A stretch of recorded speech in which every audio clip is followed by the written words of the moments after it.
Hello, everybody. I had some private messages and emails, you name it, about the previous video about the Bosal. There's a couple of things I want to add, which is mainly that whenever I twist or braid a cord,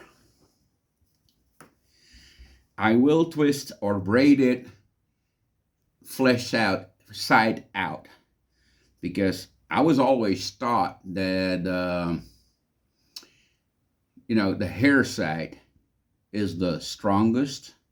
So if I break the hair side in or twist the hair side in, that means that if I sand it to get everything smooth and even, in that case, I will not hurt the hair side or the epidermis or whatever you want to call it. Another thing is that what I said about those scores in the previous video, that is how I do it and how I am getting reasonably good at doing it.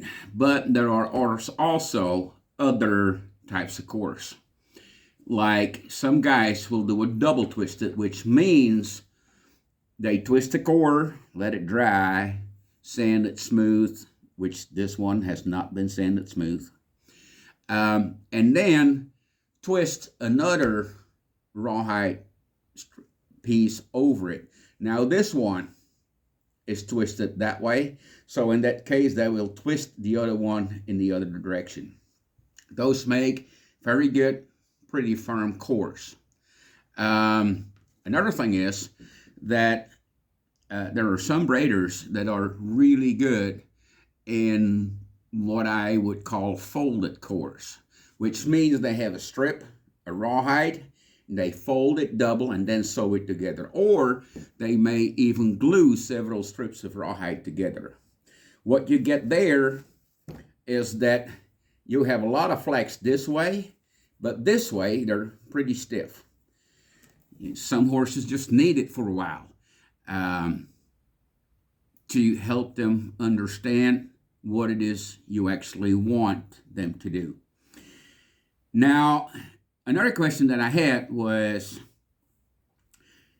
do you have or do you want to braid a Bosalito for a touring outfit, but in kangaroo leather? And I'm afraid I never done it, and I'm not going to do it, and I'll tell you why. You can see here on these marks, that's where the bridle bit was chafing when this Bosalita was underneath it. I have here, you can see it, not as much, but you can see it. And another thing on Bosalitas, and this was a conversation on Facebook in the Rawhiders gathering, how do you make, if you're going for a center tie, how do you make here this recess where the center tie fits in? Well, this one is just, let me check, yeah, it's one full button, but that's all I did to it. And you do get some kind of a collapse, as you can see here. Here, I applied a method or a technique that Bill Black shared with us, which is I have a strip of rawhide about this wide is glued on my foundation like it would be here, and then sewn together so it ain't go anywhere, and then build up my foundation to get this little bit of mousing here, and then break that one button. You can see this one is not going to collapse.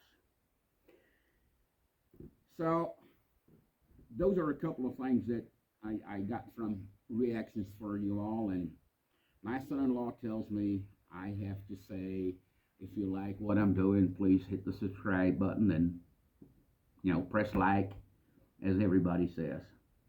So I hope I can help somebody with this information, and have a good day, y'all.